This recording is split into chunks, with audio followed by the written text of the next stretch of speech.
This is the Watch Geek Time podcast.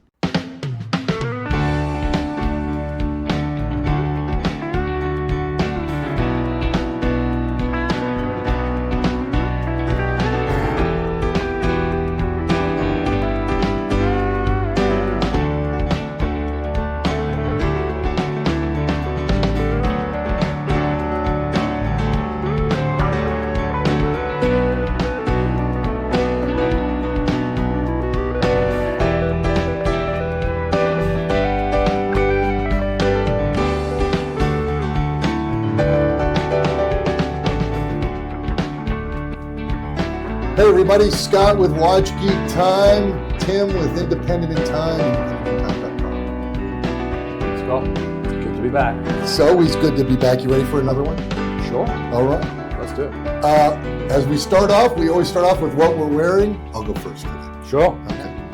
I'm wearing my Pre-Campanola Citizen repeater. I'll put it over here in front of the camera here. It's a lot of fun, this watch. That is an Eco Drive. It's an Eco Drive. It's right? an Eco Drive. What is an Eco Drive? An Eco Drive, it's based on the sun. It uses the sun. And what I have to do, because I don't wear these things outside in the sun a lot, is I have a special light that they sit on. Right, and if correct me if I'm wrong, but this area, the white area in the inside of the dial, that's where the sunlight and UV is received into the movement Correct. To charge the battery. Correct. Yeah. And most of the very time, clever system. And most of the time, it sits on top of a very bright light to charge it up. And this one's actually a repeater. I don't know if you're going to be able to hear it. I'll put my mic on it.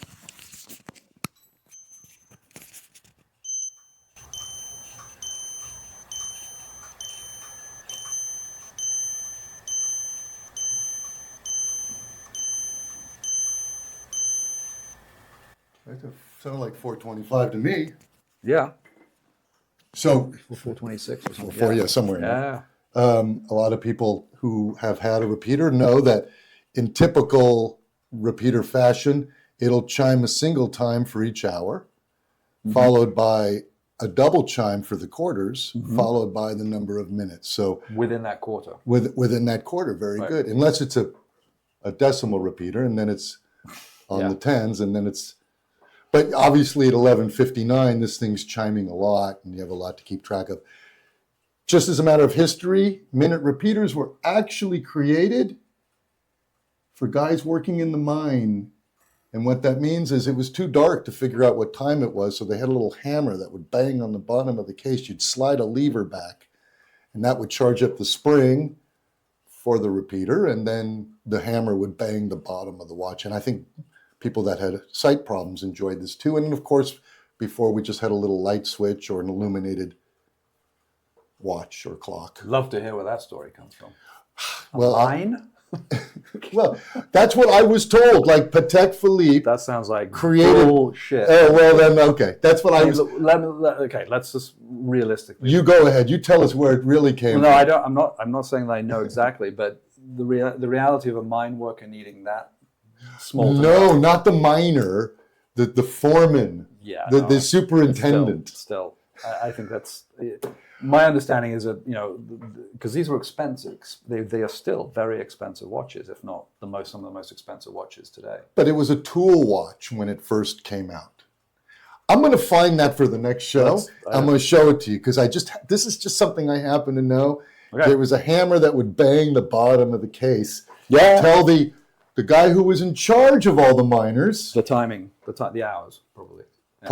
Probably just bang the hours. It probably wasn't a minute repeater. It might have been an hour repeater. It was, it probably just a and you really had to feel it bang the bottom of the case. Yeah. But clearly before we had electric light, Definitely, and as the trick about doing a repeater in a small case, repeaters were originally encased in larger pocket watches, and there was plenty of room for that rack turning around and the gong coming around.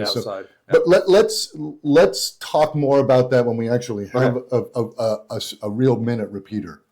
Right. Besides my. All right. So what do you got on here today?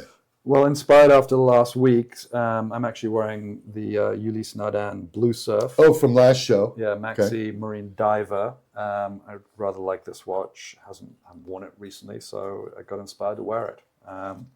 It's on a NATO, so let me just remove this and get it closer up. But yeah, we talked about it fairly extensively last week, but that's it again. Oh, is this just your wearer today? Yeah, daily. Yeah, just on a fun NATO. Your surfer watch. Well, yes. You know, I actually have a Seiko Turtle dive watch for that. I've seen it. Yeah. So I like the red in this strap. Goes, pulls in with the power reserve and the 1846 down on the seconds. So fun piece. Killer. Yeah, love it. And just because we've decided that we've talked about chronometers, yeah, I just want to. So talk about a chronometer just for a sec so that the audience knows what we're dealing with. Yeah, so I actually took this photograph the other day, and what we have behind me is obviously the wristwatch, which is called a Maxi Marine Diver. But the architecture of it, the dial setup is designed like a marine chronometer. And what is a marine chronometer? So if you zoom out a bit, Scott, what's cool is that clock. It's a clock that sits in a gimbaled case, and you can't really see it from this picture, but the clock is gimbaled, so it as a ship tilts, the clock remains flat, and it's got a seconds down at 6 o'clock. It's a running seconds, and it has a chronometer escapement, which again, that's technical. We can go into that at a different date, but it's a highly precise clock for navigation, specifically to ships. And then up at 12, you have your power reserve. And if you look at the watch, my watch has a power reserve with a red hand. And versus on the clock, it's a power reserve. Now, my watch is automatic. The Hamilton 1941 Marine chronometer, which is what this is, which I own, is manual wind. So you have to wind it typically the same time each day. It has about 48, 49 hours of power reserve. And because it was used for navigation, you did not ever want this thing to run down. Mm-mm. So you had to have a power reserve. So marine chronometers always have power reserves. Most of them have it at 12. I have seen them where the power reserve's at 6 and the sub-second is actually up at 12. That's pretty rare. But this was a standard issue for the U.S. Navy. This particular clock was made in 1949, so just after World War II. And it didn't see service during World War II. But in 1941, the Navy put out a tender to American watch companies to basically reverse engineer or to design a marine chronometer for the Navy, because prior to 1941, most of the marine chronometers that were supplied to the U.S. Navy came from Ulysse Nardin, which is who made that watch in that picture, the one I'm wearing today. And Ulysse Nardin, being Swiss, they were surrounded by the Axis countries, so Germany and Italy, so they couldn't export enough of these marine chronometers.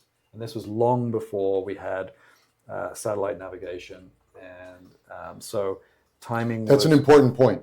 GPS has essentially supplanted the marine chronometer, although for maritime fun, most ships still have their marine chronometer, especially if the GPS fails. Yeah, well, doesn't usually happen. No, and you've got satellites now, so everything's all to all the various different satellites, and it's actually more accurate. But the issue was longitude, and again, we can go into that. There's been some fabulous books written about it. Longitude is figuring out how far you are going east and west. Latitude, we figured Latitude's easy. Easier, yeah. Well, I mean, if you think about it, all the latitude lines are the same. Yeah. It's longitude that's a problem. As you're going east-west, right? Yeah. And when you're navigating on a ship, you really need to know where you're at going east and west, and the only way to do that is have a really precise timekeeper, and that's what these are. So these clocks they were designed to be accurate to within half a second a day. This one has a Fusi chain, like a lot of them. They all do. They all have a direct drive system in them. Well, it's a chronometer escapement, which is the escapement of a mechanical watch is the part that releases the power from the spring, and typically a lever escapement, which is what most mechanical watches have, goes backwards and forwards and releases tick tick tick. The chronometer escapement is a different mechanism. It's a detent escapement, and it's more precise. It's easier to get it be really highly precise. Mm-hmm. However, for a wristwatch, it's not that practical because it's very fragile, and it also typically doesn't start itself. You have to give it a good shake. Yeah. So this clock, when you wind it, if it runs out, my clock, you don't hit it. You actually just you wind it and you turn the clock and grab the clock and turn it sideways a couple. So what that does, that motion in the horizontal plane, gets the balance wheel to go backwards and forwards, and then it starts and runs beautifully. Next time I'll see about my Polyot that I have. The Russian one. That our good buddy David Walter was the only one who could figure out how to fix. Yeah. I mean, I probably could bring this. I just need to, put it in its box. And there's actually a setting for traveling with these things where you actually, you have to, on the back, you have to, the little screwdriver, little hex screwdriver, and there's a little brake that pushes up against the balance. It's got a cylindrical hairspring as well, which is really cool. So it stops the balance, and that way you don't break the balance stuff. Yeah, I mean, when it was shipped to me, they had a little piece of tissue paper underneath it to keep the... Yeah. So the very first ones of this clock had that similar system. So you actually had a piece of cork that you shoved in there carefully.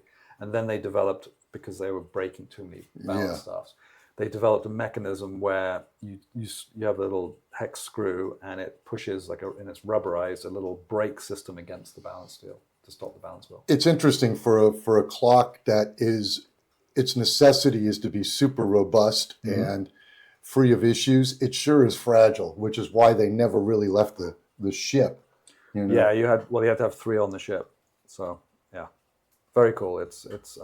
I love having that, and the sound is fantastic. Oh, it sounds like a bomb going off. Yeah. Yeah, it's really quite fantastic. Different from a wristwatch. Wristwatch has the tick tock. This is a tick tick tick, and it's twice a second. So you can really see the second hand.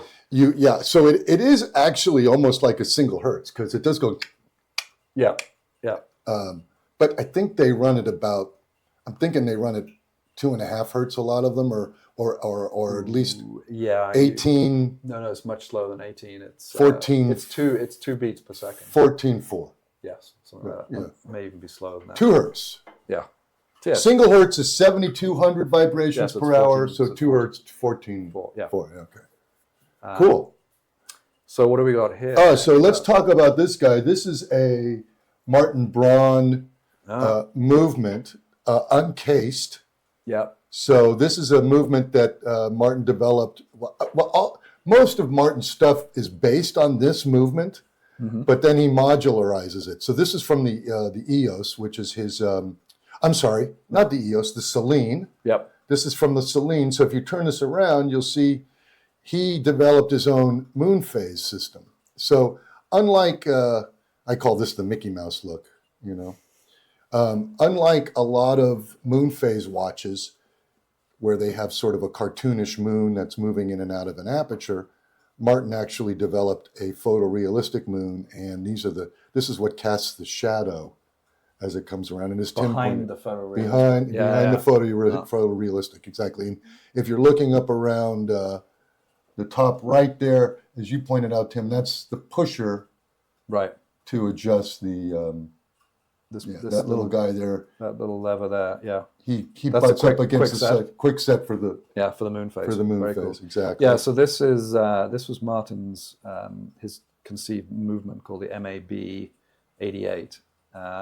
And this doesn't have the rotor on it. It's an automatic movement, but the rotor's been removed, so you could see the whole movement. It probably can twist it. Will the balance? It'll run. Yeah, there's a balance. Which is wild. Yeah. It doesn't run for very long. No, it's kind of cool to see this. I haven't seen one of these. I mean, I've seen them in the watch with the rotor, but it's kind of nice to see. But it's got the perlage decorating, and it's got the Geneva striping, so it does follow the Geneva trends of watch decoration. Very accurate movement. Yeah. Especially since there's so much going on. Again, you can almost see that the modules get stacked. Right. Very clearly right there. So the movement is the smaller part, and then the big moon phase is much bigger than the actual movement, the diameter of it. But I think that watch was 43 mil in reality. Originally, yeah, Probably. I think that's right. Yeah. I guess what I'll do is yeah, that's cool. I'll bring the Celine out in another show. We'll talk a little more about it. Yeah, Martin Braun's. He's one of those early watchmakers I started working with a good 20 years ago. Listen, thank you, because it's why he and I are so close. I got to meet him at one of your events. That's right. And you said to me, listen, you got some questions for this guy. You might want to show up a little early. And I remember, because I was giving him a hard time about it the other day, he thought I was a spy, because I was very curious. Hey, how do watchmakers decide what hertz to run the watch at? Right. And he looked at me and said, why are you asking me this? And I said, well, every watch I have seems to run at 4 hertz, which is 28,800 vibrations per hour. And he said, well, there's a balance between the power reserve and the accuracy and the size of the balance wheel and all this stuff that the watchmaker has to work out. And I said, okay, I get that. And I get at 28.8, we got a lot of inertia, and it's hard to put the watch off its speed. And at 28.8, the balance wheel is going back so fast, back and forth, that it's hard for it to lose its inertia. But if you slow down to a pocket watch, 18,000, right? 2.5 hertz. Yep. And you've got gravity pulling on the spring, and that's what led to tourbillon and all this other stuff. But I said to Martin, how come no watchmaker has ever made a 1 hertz watch? And he just looked at me like he was going to shoot me in the face. And he said, I'm done with your questions. And he walked away from me. And of course, 6 months later, he produced a 1 hertz watch called the Slow Runner. Yeah, which you and I have seen, luckily. I've actually sold. I'm probably the only person on the planet that sold one. There you go. And it resides in an incredible watch collection up in San Francisco. It is a marvel of a watch. It truly runs at 1 hertz, and the balance wheel takes up the whole backside. We'll talk. You know what? We'll save it for next show. We'll bring up some video. I got some pictures of it. You got some pictures. You got some video. Yeah. I've got some video. I mean, you can literally see the balance wheel go chink, chink, it's really cool. And the second hand goes. It's the coolest thing. Yeah. And it was, he decided that people were driving too fast and the world was going too fast and there was too much email and too much social media and everything was making him crazy. So I'm going to slow it down, which makes no sense if you know Martin. Okay. All right, moving on. Let's talk about some watches you might have for sale. Sure. Okay. So this one, we'll go with Speake-Marin. Okay. I may have shown this a couple of weeks ago. You may have, but let's show it again. This is, so, I'm not going to go into the whole story of why I fell in love with Speake-Marin, but essentially it's Roman numerals. But what's interesting about this one is it's fairly unusual. This one has Arabics. And, but what I love about it is the enamel dial. It's a beautiful fired or Grand Fou enamel dial. And those hands are blued steel. And which is a little hard to see. Can you turn it a little bit to catch some light on there? To get the blue? Yeah, see if you can just tip it back. There you go. You can see you had it. There it is. Yeah, you got to get the reflective little glare, but you can see, look at the bluing on that. And this is what's amazing about watchmaking, friends, is that the watch takes on different hues and colors depending on how the sun or the light hits it. Right. This watch is fantastic. The dial is enamel. Yeah, Grand Fou, and it's it's a beautiful, elegant watch. 18 karat rose gold. I sold the watch brand new. Ended up buying it back from the collector. He's one of the early adopters of Speake-Marin. I would think he's probably owned about 5 or 6 of the Speake-Marin watches. He was also part of the 1 in 20 series. Which was where Peter essentially developed his own movement from scratch. And in order to afford that, he did a subscription series of 20 watches. So, will you talk about what subscription means? Because it's not that's not what people think. It's not like you're subscribing to get yourself a book or anything. So it was begun by Breguet, and it was a way for people to afford, relatively speaking, a high-end watch. So essentially, the collectors or the buyers would put up money up front. So the development costs of the watches were sort of partially prepaid by the client, and that allowed somebody like Breguet back then to not have to spend his money or much of his money in the R&D, and it allowed from a cash flow standpoint for the business to run a little bit more efficiently. Because prior to that, your clients were more akin to like in the art world where you have a patron who loves your art, decides they want to sort of support an artist, and they'll just they'll buy essentially every piece he has, and that's being a patron where you whereas this was, and being a patron typically you gotta have some coin to do that. This is but this allowed for people without the funds also to come up with a big amount of money in one go is tough on the cash flow for some people. So the subscription or subscription concept allowed people to break up payments. So it was almost a layaway, but you got the watch. Yeah, but it gave Breguet, in his case, a cash flow to continue running the business and developing. Let's see the back of this as I'm talking about this, because it's really interesting to me, the whole idea. Breguet, watchmaker to the king, right? Horologer de roi, right? He was Louis the 16th's guy. Yep, my history's not great. So, but I happen to know Marie Antoinette. Yeah.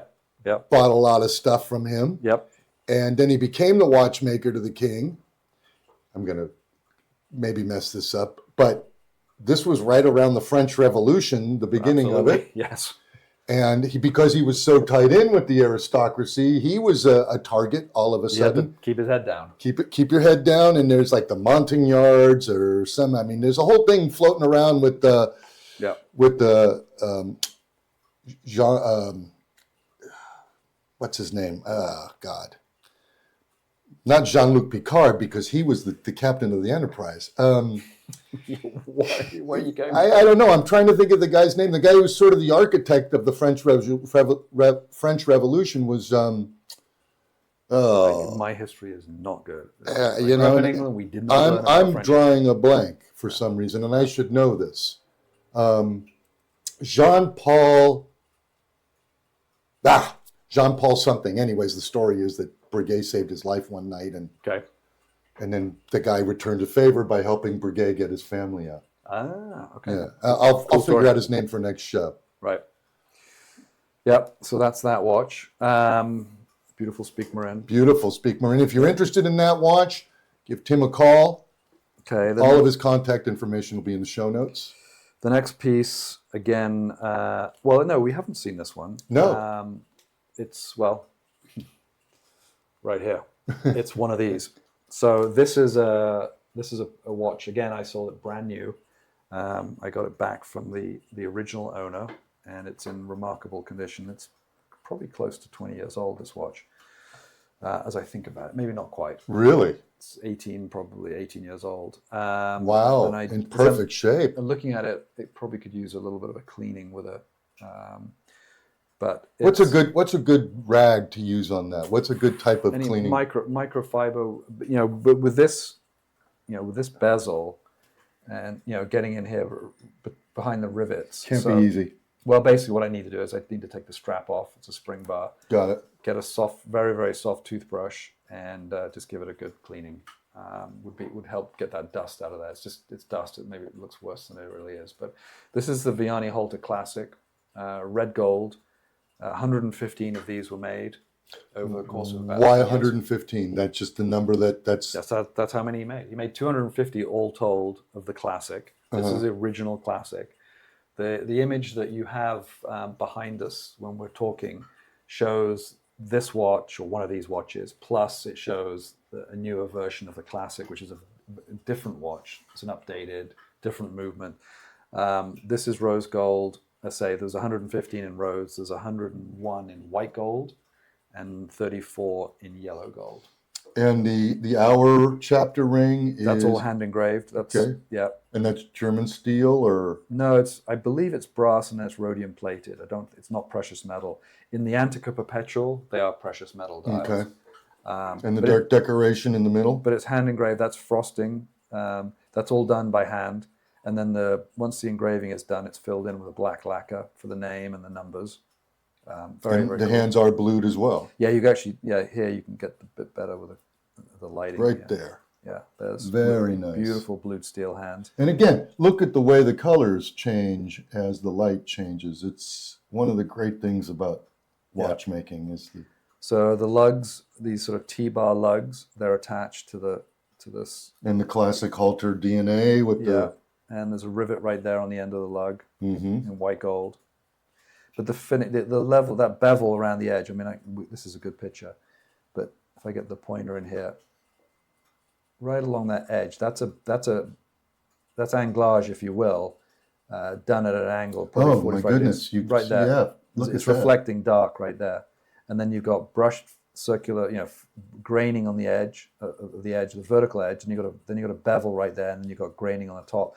And then the rest of the case here is high polished.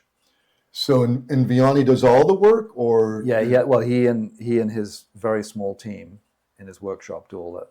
And this is called habillage, Habillage. The little bumps? No, so I'm talking, habillage is a French name for this is the exterior finishing of a watch. Okay. So when it comes to the exterior finishing casework, typically, the French word is habillage. And to my mind, Vianney's habillage is the best in the business, bar none. I mean, you start looking at the details. That crown, those rivets are individually placed from the inside, because they're white gold, the crown is rose gold, and then that white gold tube is pushed inside that tube to hold those rivets in place. It's just really cool. Wow. And then... What's his... go ahead, and you can put that up there, but just a couple questions about him. Yeah. What is his history? Did he just decide Vianney, he's going to be a watchmaker one day? Or? Yeah, he was always interested in engineering. Okay. Grew up in Paris. He went to watchmaking school, I believe, in France first. He was friendly with F.P. Jean, Francois Paul, and when he moved to Switzerland, he started working with him, and they actually created a small company. I forget the name of it, Techniques something Horology, THA, I believe. Before Jean became Jean. Yeah. And they did it. They developed a couple of movements. They developed a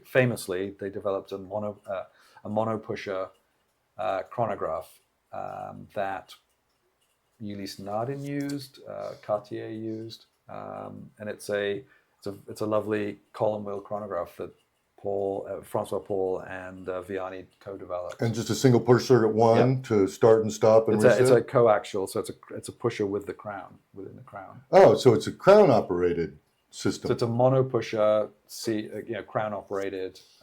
Wow, that's kind of way ahead of cool. the curve there. Yeah. All right, so what are we looking at here? This is fantastic. So this, and here on the back, and again, I did talk about this, but this is the mystery rotor, if people remember. So as I'm moving the watch, the outside rim where it says classic and his name, Vianney Halter, turns. It looks like a peripheral rotor. It is not a peripheral rotor. It's a mystery rotor, and he actually patented it. So the outside rim, if you will, where it says classic, so this part around the outside is attached to the center pinion right here, and it's attached by a piece of sapphire crystal. You can't see it because it has the same refractive index as the sapphire crystal that covers the watch, the back of the watch, which in reflected light you can sort of see it. So you call it a mystery. It's called a mystery rotor, yeah, because you can't see how it's attached to the middle. So it's actually a very it's cool. It's a Jaja LeCoultre move, because they also have the mystery dial, where it's a piece of anti-reflective sapphire with the hands painted. Yeah, in a way, yes, it's a similar concept. But this is for the winding system, so which you is can incredible. Actually see the movement. As an automatic watch, normally you have a rotor that rotor in front covers of half of the watch, the movement. Again, beautiful finishing. There's classic Geneva stripes. There's anglage around the bevels of those bridges around here, all around the edges. It's just it's a lovely piece. It is fantastic. He's a really interesting guy. Yeah, brilliant watchmaker. This is his most simple time-only watch. I think a couple of weeks ago we talked about what really got you was the perpetual calendar, the steampunky. Yep, 4 different dials. Three different dials. Yeah. 4. Yeah. That was the first. That's what got got him on my radar. And that watch was back then it was a fairly expensive watch. So it was 125,000. Yo. Yep. Which is a lot of money. I mean, we're talking 25 years ago now. That was a lot of money for Yo. a watch. and it required a serious understanding of mechanical watches and an appreciation for his style, because it's quite a polarizing design. Not everybody likes it. No, and but it's one of those things where people who know. Yeah. To me, does that, just a quick question, does that perpetual calendar also have the mystery rotor on the back? Yep, it does. And the movement is a little bit more interesting in that the bridge it's the same basic movement. It's a Lemania 8810, I believe, originally. So it's a twin barrel movement.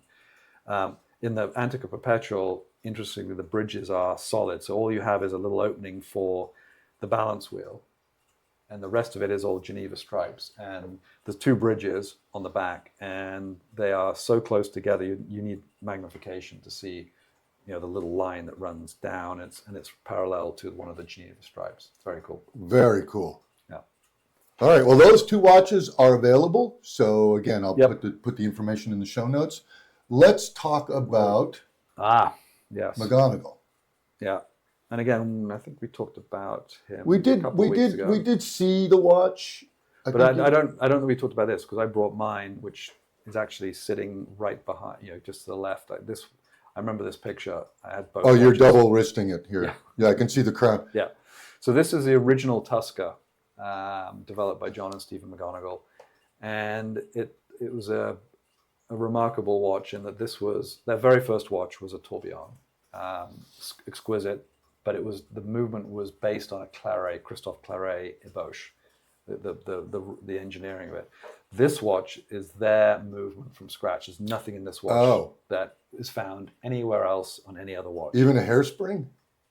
The hairspring, so the hairspring they didn't make. They buy hairspring Niverox or whoever. Yeah, correct. Okay. Yeah. But all the bridges, the jewels, the screws, the pinions, the hands, everything, the case is all done, is their own design. So those of you checking us out, understand this is incredibly difficult to build your own in-house movement when you've got 3 people working with you, maybe 4. If that. But you have to understand, you have to have engineering skills, and you also have to have the aesthetic, which is, I keep going on about this, but to me, that's really the interesting part about these individual artisanal watchmakers, is that they have both sides of the brain, if you will. And the disciplines that they must understand. They've got, like I said, engineers, watchmakers, metallurgists, mathematicians. Because, even this piece here, this incredible bridge, which I guess is where the name, because it looks like a tusk, to me anyways, just the tolerances necessary. And that's titanium as well. Well, there you go. So to get it to this polish is not an easy, because this is a very hard material. And again, just this aesthetic of watchmaking, I know we might get a little blurry, but just these screws are beveled properly. Every single aspect of the watch. And this is what I would call open work, not necessarily skeletal. Right. So what's cool about this is you've actually got 2 mainsprings, one right there, and then one over here. So there's it's double barrel. 2 barrels, yeah. So this watch will run for about 110 hours. Holy mackerel. And they wanted that, that could be overkill, but they wanted that length of power for accuracy as well. So why did that? So is one barrel fully wound transferring its power to the other barrel? They're both wound independently. Yeah. So tell me why that adds to the timekeeping, having the... Well, it's a more even transfer of power, and so that way the regulating organ, which is the balance wheel, has a more even power band, if you will. Okay. Throughout the length. So when it's fully wound, you typically have more torque in the watch, and as it gets unwound, you have less torque, so the timekeeping would go off. So this just evens it out. It gives a wider power band. In terms of a spring being wound, we all know that when a spring is fully wound, as soon as it starts to unwind, the power changes. So I guess there's the torque, and that's why you have certain watches have a mechanism, a chain fusee or a remontoire. A remontoire, which I've always called a remontoire, at least from my musician standpoint. I call it like it's like a preamp. Okay. like our microphones are plugged into preamps, so they get conditioned before they even go into the main and go live. Yeah. Yep. So remontoire for you bass players, it's kind of like a conditioner or a preamp. I love a good remontoire. Yeah. For me. Yeah. No, it's one of the high-end watchmaking mechanisms. It's very cool. Let's talk. Not easy to do. Very difficult to do. Let's talk about this guy. This guy here. Yeah. So another one of these Finnish master watchmakers. We've talked about Kari in the past. We've talked about Torsti Lane. This is Stepan Sarpaneva, and it ties in actually with the last watch, because in his early days when he was still living in Switzerland and working, he actually worked with Vianney, was responsible for helping him build a lot of his cool watches. Stepan is a fascinating guy, brilliant watchmaker in his own right. He comes from quite a famous Finnish family of artists, his uncle, his father. But not watchmakers. No, not watchmakers. But definitely artists and designers of cool things. So it's not surprising that his watches have a very strong design influence. He's also kind of known for the man in the moon. So he has a lot of watches that have a moon phase complication in it, and this is one of them. This is that's him. Yeah, that's sort of his face. So this is what's cool about this watch is it has various different colored superluminova stars that rotate around the dial as the dial rotates. So you've got two moons. This is your classic 59 tooth moon phase, which is what many moon phases in many wristwatches they have. It's easier to have the gearing at 59 teeth. You can't have a half tooth in a wristwatch. So not for a moon phase. Well, and the moon phase is about 28 and a bit days, 28 and a half days. So 2 times 28 and a half is 59. So these are accurate to, I think it's within 144 years. Yeah, so if you've done it right and you said it right, then you don't have to really, if you keep it running, then you don't have to really adjust it for like 140 some odd years. Yeah, 144 years, yeah. Now, that's fine, that's pretty cool. Yeah. But on from here, there are some watchmakers, and Stepan is one of them. Andreas Strehler is another one who've figured out the math, it's just math, the gearing, to have even more highly accurate moon phases. Why you want to do that? Because you can. It's kind of, cool. Well, we've talked about Andres, and he's absolute genius, and of course our good buddy Martin Braun is heavy into the moon astronomical complications, sun, moon. He was one of the first. Yeah, I mean, and this is what I love Stepan. I think he's an amazing artist and an amazing watchmaker. But this is what I call a cartoon moon. This is certainly not a photorealistic moon. No, very different. This is, But his casing is indicative of his work. We'll look at it. So and this is the Corona case. Here's another one. This watch is called the Lunations, and actually this watch, because he collaborated with Andreas Strehler on this, this moon phase in this watch is accurate to within millions of years, if I remember correctly. It's a different system. So this has a disc. It's actually a disc with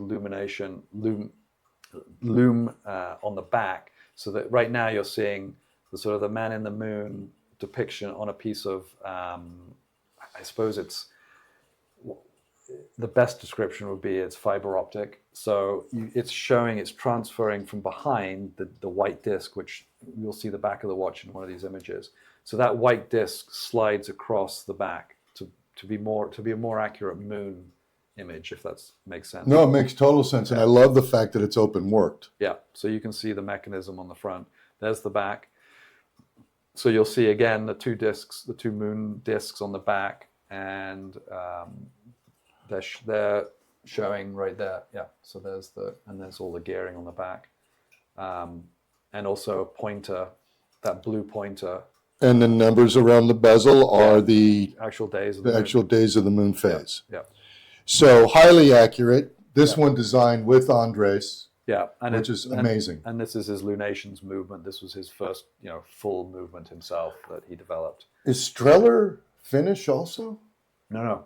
He's Swiss. He's Swiss. Okay. Yeah. No, this is a really cool watch. It took a while to develop, and this one resides now, I believe, in Amsterdam with a very good client, a friend of mine. Oh, okay. Yeah. So You can get this watch though. yeah, these are available. They're basically built to order, so you can the color scheme, the amount of decoration on the front, you can determine that. And a quick release strapping system. Yeah. I think this is on a rubber strap, if I remember. And he's the coolest guy. Yeah, And very plus, cool. he drives a Harley. So his original watch that I fell in love with was the I can't remember the name, a Supernova, and the case was even more sculptural than this one, and that design of that, I don't think I have a picture here, comes from a cog from his Harley, and he just liked that. Oh, that's right. Yeah, that's right. He also did a watch called the Low East, which also had a similar case, very, very sculptural case. And those, that first watch I saw was like, wow, that's cool. He only made a handful of them, but the original watches, and they also had a moon phase on them. Now he's come out with a sort of reissue, if you will, of that case design with some new dial materials. Doesn't have a moon phase. Actually, sorry, it does. He has one with a moon phase, which is very cool. But this is a lunation. I love the steampunky thing he's got going on, and there's no other, to my mind, no other watchmaker that's making watches like this. You talk about DNA of watchmaker. His is very clear. He's very clear. Yeah. He's a great. I mean, he's not just a great guy. He is a great fucking guy. Yeah. He is really great.